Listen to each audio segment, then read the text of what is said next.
My MIL pushed me down the stairs because I refused to name my baby after her. I was 7 months pregnant, standing at the top of my mother-in-law Diane's staircase when she cornered me about baby names. So, are you finally going to tell me what you're naming my granddaughter, or do I have to keep guessing? She had been making little comments like this all night, and I kept dodging because I knew she wasn't going to like the answer. My husband Blake and I had already decided on Rose after my grandmother who raised me while my parents were going through their divorce. Now there was no escaping telling her. We're naming her Rose. She repeated it back to me like the word physically disgusted her. Rose, not Diane? The name means everything to me. I carried Blake for 9 months. She cut me off. I raised him by myself after his father walked out. I gave up everything for that boy, and you can't even give me this one thing? It's not personal, Diane. It's my grandmother's name. Diane laughed, but there was nothing funny about it. Your grandmother. Some woman I never met matters more than the woman who created your husband?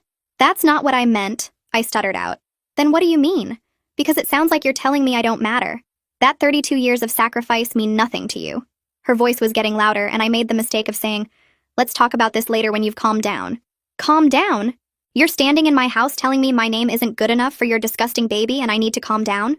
She stepped closer and I stepped back, but there was nowhere to go. Just the stairs behind me. You know what I think? I think you've been trying to push me out since the day you met Blake. You want him all to yourself. You want to erase me completely. Diane, that's not true. Please understand where I'm coming from with this. I could feel the sweat beads on my forehead. Then prove it.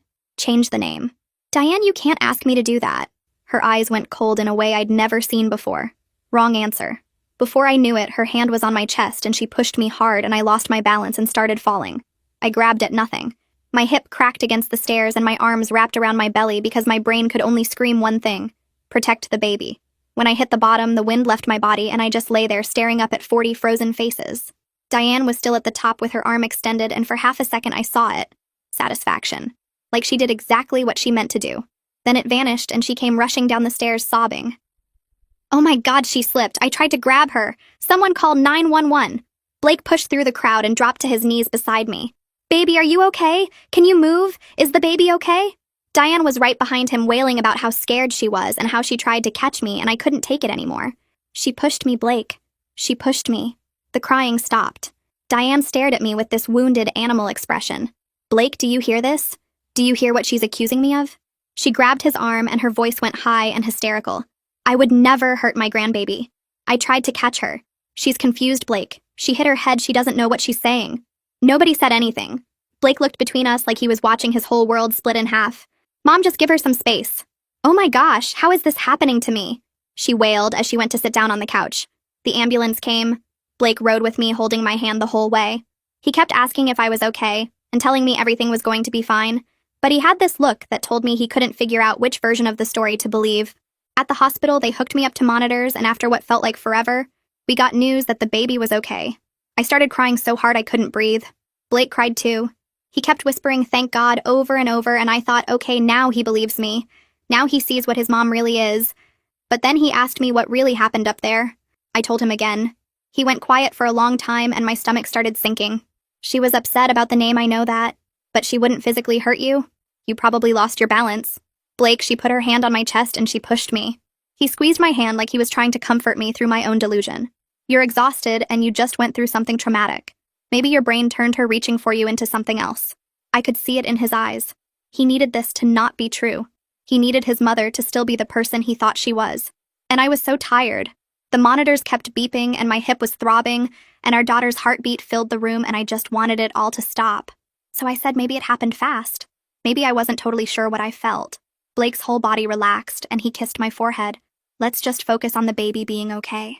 I let him believe it, because I didn't have the fight left in me to force him to see something he was desperate to unsee. That night, I lay awake in the hospital bed, with my hand on my belly, replaying it over and over, her palm flat against my chest, the half second of nothing beneath my feet. I knew what I felt, and I knew Diane was at home right now, calling every family member, rehearsing her version until it sounded like the truth. By morning, the story would become something I couldn't recognize anymore. I had maybe 12 hours before her lie became the only thing anyone remembered. By the next morning, Diane's version had already spread. I woke up to 17 text messages from people I'd met maybe twice. Blake's aunt asking if I was feeling better after my fall. His cousin saying she heard I'd been struggling emotionally and hoped I was getting help. Another cousin saying Diane had called her at midnight crying about how worried she was about me and the baby. Not worried that she pushed me. Worried about me. Like I was the problem. I called Blake's aunt because I needed to hear exactly what Diane was saying. Oh, honey, she's just so worried about you. She told me you've been hormonal and erratic this whole pregnancy. That poor woman was sobbing on the phone saying she doesn't know what she did wrong. She said Blake's been struggling with your mood swings for months and she's been trying to support him through it. And then to be accused of something so horrible in her own home? She made a tisking sound. She asked me if I thought you were stable enough to be a mother. She's not trying to be cruel, sweetheart. She's genuinely scared for that baby. I couldn't feel my hands. She said that? That she's scared for my baby? She's just concerned, we all are. You know there's no shame in getting help. I hung up and immediately called my sister Val and rambled on. Listen, Marie, she said sternly when I finished. You need to get Blake's head out of his ass before this baby comes or you're going to be co-parenting with that woman for 18 years. Screenshot every text. Record every conversation. This is only going to get worse. In the moment I was thinking, how worse could this possibly get? I didn't know just how worse it could get. When Blake got home that night, I was ready. We need to talk about what your mother is telling people. He sighed and set his keys down. I already talked to her today. She's really hurt by all this. My jaw actually fell. She's hurt? Blake? She's telling your entire family that I'm mentally unstable. She told your aunt she's worried I'm not fit to be a mother. That's not what she said. She's just worried about you, about the stress you've been under. What exactly did she say to you? He sat down across from me and his whole face softened. She was winning him over. She told me about her childhood. Her mom abandoned her when she was 6. She just left a note and never came back. She grew up feeling like she didn't matter to anyone, like she was invisible. And then she had me and finally she felt like she existed, like she meant something. He looked at me with tears in his eyes. I could see where this was going and I wanted to scream. She said naming the baby Diane would have meant she finally mattered enough to be remembered. He reached for my hand. She said she feels like you've never respected her place in this family, like you've been trying to push her out since we got engaged. Did she talk about the push at all? She said she would never hurt you. That you know that. That's not an answer. She said she reached for you when you started to fall. She said she's been replaying it in her head over and over and she doesn't understand how you could think she'd ever hurt her own grandchild. I pulled my hand back from his. So she spent the whole conversation crying about her childhood and never once talked about what she actually did to me. She talked about it. She said she didn't do it. And you believe her. I believe she had a terrible childhood and loves her son and made a mistake in how she reacted to the name thing. But I don't believe she pushed you. I can't believe that. If I believe that, then everything I know about my mother is a lie. There it was. The truth underneath all of it. He couldn't believe me because believing me would break something inside him. And Diane knew that. She'd spent 32 years building herself into the center of his world. The sacrificing mother. The abandoned child who gave everything for her son. She wasn't just denying the push. She was making it impossible for Blake to see the push without destroying his entire foundation. She's telling your family I'm mentally unfit to be a mother. She's just scared. She thinks you're going to take me away from her.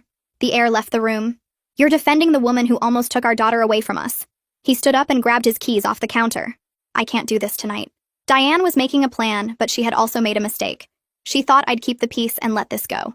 What she didn't know was that something changed in me when I hit the bottom of those stairs. She wasn't dealing with the woman who married her son anymore. She was dealing with a mother. And I was done waiting for anyone to believe me. If I wanted the truth to come out, I was going to have to find it myself. Someone at her house saw something. Someone always sees something.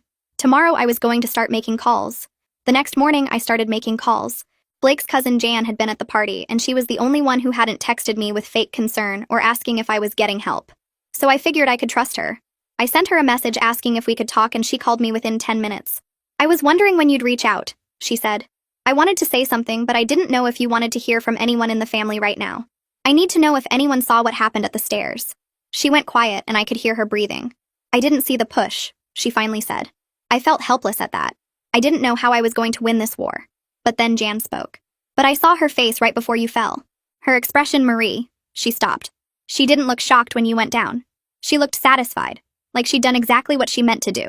Then it was gone, and she was rushing down crying. I actually felt relief at that because I saw it too. I wasn't crazy. Would you tell Blake that? She laughed bitterly. He won't believe me. None of them ever do. What do you mean? When I was 16, Diane told everyone I stole $200 from her purse at a family barbecue. I didn't take it, but she was so convincing, crying and shaking and saying she couldn't believe her own niece would do this to her. Jan's voice got tight. My parents believed her. They grounded me the whole summer and made me get a job to pay her back for money I never took. If she'd lied about Jan at 16, lying about me now was nothing to her. She probably still believes I took it to this day. Jan sighed heavily. She decides something happened, and then it becomes real to her. Doesn't matter what actually went down. I felt sick that a person like this was my mother-in-law and grandmother to my future daughter. When Blake got home, I showed him everything. Jan's text about the expression on Diane's face, the story about the money, the warning about her delusion. He read through it all twice, and his face changed in a way I hadn't seen before. Not defensive, not making excuses, shaken. He sat there staring at his phone like he was seeing his mother for the first time. I wanted to feel like I'd won something, but all I felt was scared. If Jan was right about the pattern, then this wasn't going to end with Diane crying on the phone to relatives. This was going to get worse. 2 days later, my phone rang and Diane's name stared back at me. I don't know why I answered. Maybe I thought she was actually going to apologize. Maybe I just didn't want to give her another reason to call me difficult. She skipped the pleasantries altogether and said, "I know you've been talking to Jan." My jaw clenched. "I know you're digging around, trying to turn my own family against me. I'm just trying to get people to see the truth." "The truth?" She laughed. "The truth is that you fell down the stairs and decided to blame me because you've never liked me. You're trying to steal my son from me, and I won't let that happen." Then her voice got cold and dark. "I know things about postpartum depression, Marie. I know how to describe the symptoms. I know exactly what CPS looks for when they get a call about an unstable new mother." I couldn't move for a second. "Are you threatening me? I'm warning you. You want to keep playing this game? Keep asking questions. Keep turning people against me, and I will make sure you never have a moment alone with that baby." I could hear the smile on her face as she told me, "I'll call every agency, I'll talk to every doctor, I'll make sure everyone knows how erratic and paranoid you've been. Blake already told me about your mood swings, your crying, and your obsessive worrying." She hummed low. "It paints quite a picture, doesn't it?" My hands were shaking, but I didn't cower away. "Listen to me, Diane. If you ever threaten me or my daughter again, I'll make sure Blake hears every word you just said." She chuckled condescendingly. "Who do you think he's going to believe, sweetheart? His mother who's loved him for 32 years? Or the woman who accused her of trying to hurt her grandbaby?" She hung up and the silence filled the room. She'd actually said it out loud. Threatened to call CPS. Threatened to take my baby. And she did it over the phone because she knew I couldn't prove it. No witnesses. No recording. Just her word against mine like always. And if she was already thinking about CPS, then she'd probably already started laying the groundwork. The question wasn't whether Diane was coming for my baby. It was how much of a head start she already had. And that thought terrified me. 2 weeks passed with nothing. No calls, no texts, no Diane showing up at my door with a new threat wrapped in a smile. The silence should have felt like relief, but it just made everything worse. I tried to focus on getting ready for the baby, washing the tiny clothes and folding them into the dresser we'd painted pink, setting up the crib and hanging the little mobile with the stars and moons that played a lullaby when you wound it up. Normal things, safe things, but every creak in the house made me flinch. Every time a car slowed down outside, I'd find myself at the window. Blake said maybe his mom was finally thinking about what she'd done, but I saw him checking his phone constantly, waiting for something he wouldn't admit he was waiting for. At my baby shower, Val made sure it was just my side of the family, no one from Blake's side. But the whole time I kept watching the door, expecting Diane to walk in with that calm smile that means she's about to detonate. Val caught me looking and squeezed my hand and told me things would be okay. I tried to smile, but my face wouldn't let me because I knew this wasn't over. Diane doesn't let things go. She doesn't forgive and she doesn't forget. She just waits. 3 weeks later, I was at my OB appointment, and something felt off the second I walked in. The receptionist, who usually smiled and asked how I was feeling, barely looked at me. She just checked me in and told me to wait without making eye contact. I sat in the waiting room with my hand on my belly trying to figure out what changed. Maybe she was having a bad day. Maybe I was being paranoid. But then I noticed one of the nurses glancing at me from behind the desk and looking away when I caught her. By the time they called my name, my stomach was in knots, and it had nothing to do with the baby. The appointment itself was fine. Baby was healthy, heartbeat strong, 2 to 3 weeks until my due date. But when we finished, my doctor asked if she could speak to me privately for a moment. She closed the door and sat down across from me with this careful expression on her face. "I need to tell you something and I want you to stay calm." My whole body went cold. "Is something wrong with the baby?" "No. The baby is perfect. This is about something else." She paused like she was choosing her words carefully. "We've received several calls over the past 2 weeks from someone claiming to be a concerned family member. They've been asking questions about your mental health history, whether you've shown signs of instability or paranoia during your pregnancy, whether you've had any psychiatric episodes." I couldn't breathe for a second. "What did you tell them?" "Nothing. We don't release patient information to anyone. But I wanted you to know because the calls have been persistent and specific. Whoever this is seems to be trying to build some kind of case." I knew exactly who it was. I didn't even have to guess. "I need to put a password on my file. No information goes to anyone including family without that password." My doctor nodded. I was going to suggest the same thing. I'm also documenting these calls in your chart in case you need a record later. I thanked her and walked out of that office with my hands shaking. Diane wasn't just talking anymore. She was making moves. 2 days later, my boss called me into her office. She looked confused and a little uncomfortable. I got a strange call this morning. Someone claiming to be a friend of yours. They asked if you'd seemed erratic or unstable at work lately. They mentioned you were pregnant and suggested someone should check on you. My jaw clenched. Did they leave a name? No. They said they wanted to stay anonymous because they didn't want to upset you. But they were very insistent that I should be watching for warning signs. She looked at me carefully. Is everything okay? Is someone harassing you? I told her it was a family issue, and I was handling it. She nodded, but I could see the doubt in her eyes. That's what Diane wanted. She didn't need anyone to believe her completely. She just needed to plant seeds, get people asking questions, create a trail of concerned calls so that later if anyone investigated, they'd find a pattern of people expressing worry about my mental state. I called Val on my way home and told her everything. She was quiet for a long time, and then she said she'd been doing some digging. She'd reached out to Blake's aunt, the one who'd asked if I was feeling better after my fall. She told me Diane has been calling her every week crying about you, saying you've been having psychotic episodes, saying she's terrified for her grandbaby. I pulled over because I couldn't drive and hear this at the same time. There's more, Val said. She asked the aunt if she'd be willing to be a character witness. If something happens. Those were her exact words. If something happens. I sat there in my parked car staring at nothing. Diane wasn't just trying to make me look crazy. She was recruiting people, getting witnesses lined up for whatever she was planning. When Blake got home, I sat him down and told him all of it. The calls to my doctor, the call to my work, what his aunt told Val. I watched his face change as I talked. First confusion, then disbelief, then something I'd never seen on him before. Fear. She's trying to take the baby, he said quietly. I didn't say anything. I just let him sit with it. He pulled out his phone and called her. I watched him put it on speaker. She answered on the second ring, all sweet and warm. Hi, honey. I've missed your voice. Mom, have you been calling Marie's doctor? Silence. A long one. Then her voice came back different. Careful. I'm just worried about the baby. You know your wife hasn't been stable. You've told me yourself how emotional and paranoid she's been. Blake hung up. He sat there staring at his phone with his face pale. I realized then what had happened. Blake had been venting to his mother the way he always did, telling her I was tired and emotional and worried about the birth. Normal pregnancy stuff. And Diane had taken every word and turned it into ammunition. She didn't call back. She didn't text. I almost wished she would because the silence was worse. That night, Blake went to check the mail and came back holding a single envelope from his mom. He handed it to me and I opened it. Inside was a piece of paper with neat handwriting. Blue ink. The letters slightly slanted to the right. It said, all you had to do was name her after me. Enjoy these last weeks together. I read it 3 times. My hand started shaking so hard the paper rattled. Blake took it from me and read it, and I watched his face go white. Neither of us said anything for a long time. That night, I couldn't sleep. I just lay there with my hand on my belly, feeling my baby's kick and thinking about that note. Diane had walked up to our house, put that envelope in our mailbox with her own hands.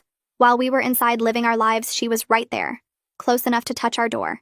She wasn't hiding anymore. She wanted me to know she could get to me whenever she wanted. The birth was 2 weeks away, maybe less.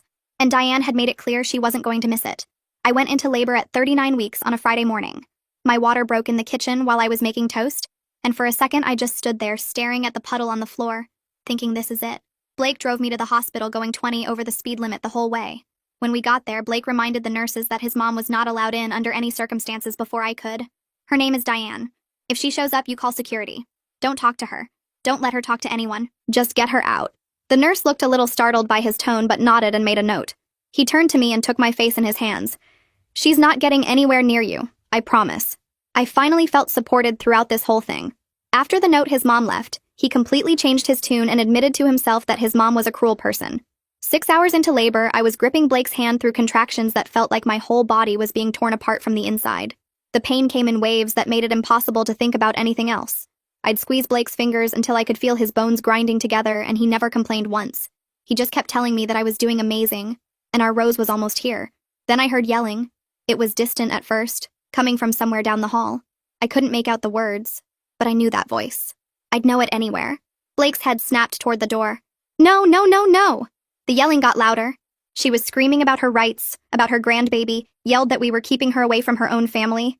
Blake was out the door before I could stop him. Another contraction hit, and I couldn't do anything but grip the bed rails and try to breathe. I could hear Blake's voice now mixing with Diane's. His was low and hard. Hers was high and hysterical. You need to leave. Right now.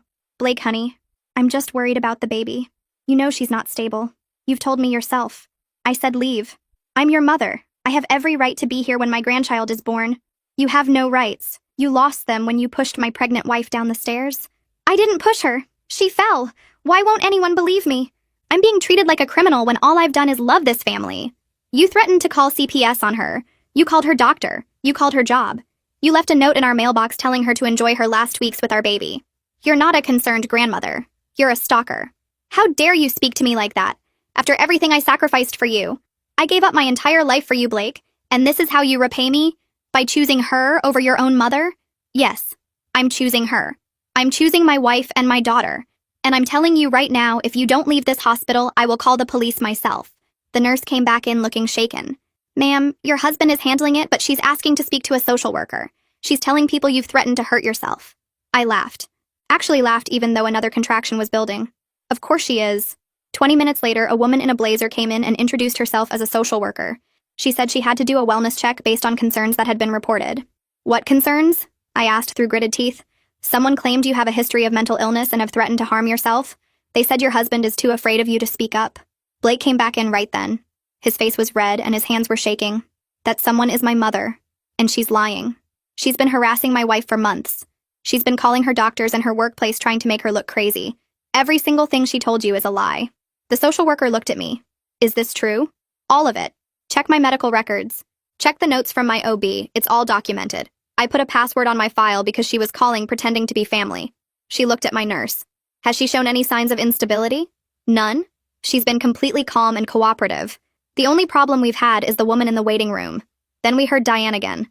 Louder this time. Screaming.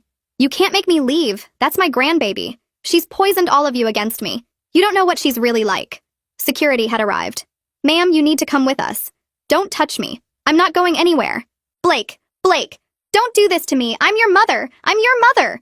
Her voice cracked into something that didn't sound human. She's going to destroy you. She's going to take that baby and leave you with nothing. I'm trying to save you. I heard scuffling. Heard her screaming about lawyers and rights and how everyone would be sorry. This isn't over. Do you hear me? This isn't over. Her voice got further and further away until finally there was nothing. She screamed all the way to the parking lot. Blake came back to my bedside. His eyes were wet. He took my hand and pressed his forehead against mine. I'm so sorry. I'm so sorry I didn't see it sooner.